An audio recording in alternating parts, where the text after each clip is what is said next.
സാമ്പത്തിക ഭദ്രതയുള്ള സംസ്ഥാനമായി കേരളത്തെ മാറ്റണമെന്ന് എൻ.എ. മുഹമ്മദ് കുട്ടി. കൂടുതൽ തൊഴിലവസരങ്ങൾ സൃഷ്ടിച്ചും വ്യവസായ സൗഹൃദ നിലപാടുകൾ സ്വീകരിച്ചും മുന്നേറുന്ന സംസ്ഥാനമായി മാറിയെങ്കിൽ മാത്രമേ കേരളം കടക്കളിൽ നിന്ന് രക്ഷപ്പെടുകയുള്ളൂവെന്ന് NCP അഖിലേന്ത്യാ ജനറൽ സെക്രട്ടറി എൻ.എ. മുഹമ്മദ് കുട്ടി പ്രസ്താവിച്ചു. സമൂഹത്തിൽ താഴെ തട്ടിലുള്ളവർക്കും കൂടി ബോധ്യപ്പെടുന്ന തരത്തിലുള്ള വികസന കാഴ്ചപ്പാടുകൾ മുന്നോട്ട് വെക്കണമെന്നും അദ്ദേഹം കൂട്ടിച്ചേർത്തു. കൊണ്ടോട്ടിയിൽ NCP ബ്ലോക്ക് കമ്മിറ്റി ഓഫീസും പ്രവർത്തക കൺവെൻഷനും ഉദ്ഘാടനം ചെയ്ത് സംസാരിക്കുകയായിരുന്നു അദ്ദേഹം. NCP Kondotty block president Moidu Ponnad അധ്യക്ഷത വഹിച്ചു. വിളയിൽ സുരേന്ദ്രൻ മുഖ്യ പ്രഭാഷണം നടത്തി.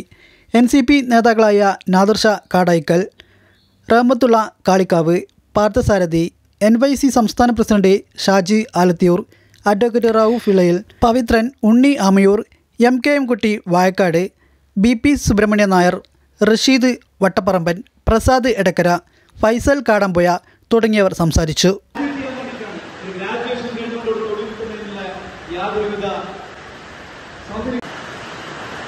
അപ്പോൾ അവർ പോകുന്നത് ഗ്രാജുവേറ്റ് ചെയ്യാൻ വേണ്ടിയിട്ടാണ്. ഒരു ഗ്രാജുവേഷൻ കഴിഞ്ഞുകൊണ്ട് തൊഴിലിക്കുന്നതിനുള്ള യാതൊരുവിധ സൗകര്യമില്ല.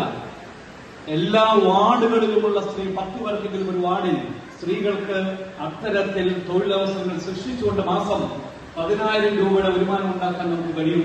അതിനുള്ള പദ്ധതിയുമായിട്ടാണ് ഞങ്ങൾ മുന്നോട്ട് പോകുന്നത്. കാരണം ഇവിടെ സാമ്പത്തികമായ ഇത്തരം അവസ്ഥയിൽ തൊഴിലവസരങ്ങൾ സൃഷ്ടിക്കേണ്ടത് ഒരു രാഷ്ട്രീയ പാർട്ടിയുടെ കടമയാണ്. കാരണം രാഷ്ട്രീയ പാർട്ടികള് അവർക്ക് ആവശ്യമുള്ളപ്പോൾ പ്രകടനത്തിനും അല്ലെങ്കിൽ സമ്മേളനത്തിനും ആളെ കൂട്ടാൻ നടത്താൻ ഒരാളോട് 1 രൂപ പോലും ആരോടും വാങ്ങിയിട്ടില്ല.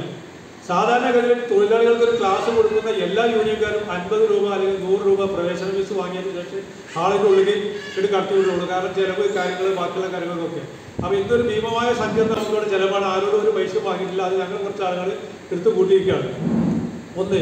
രണ്ടാമതായിട്ട് എന്താ വെച്ചാൽ ഇതിൽ ചേർന്ന തൊഴിലാളികൾക്ക് നമുക്ക് എന്തെല്ലാം കാര്യങ്ങൾ നേട്ടങ്ങളിൽ നിന്ന് കിട്ടും, അതിൽ നമ്മൾ എന്തെല്ലാം ചെയ്യണം, എപ്പോഴാണ് നമുക്ക് ഓരോ ആനുകൂല്യങ്ങൾ കിട്ടുന്നത് എല്ലാ ആളുകൾക്കും ഇത് അറിയണം. പല ആളുകൾക്കും ഇത് അറിയില്ല. അറിയാത്ത ആളുകൾക്ക് ഇത് കിട്ടൂല. ഇപ്പം ഞാൻ പറയട്ടെ, ഏകദേശം ഒരു 200-250ഓളം ആളുകൾക്ക് കത്ത് കൊടുത്തിട്ടും പല ആളുകളും നേരിൽ കണ്ട് പറഞ്ഞിട്ടും അതല്ലാതെ കുറേ ആളുകൾക്ക് വിളിച്ച് പറഞ്ഞിട്ടും ഒക്കെയാണ് നമ്മൾ ഈ പരിപാടി സംഘടിപ്പിച്ചത്. അപ്പോൾ ഇതിൽ പല ആളുകളും ഇതിൽ വന്നിട്ടില്ല.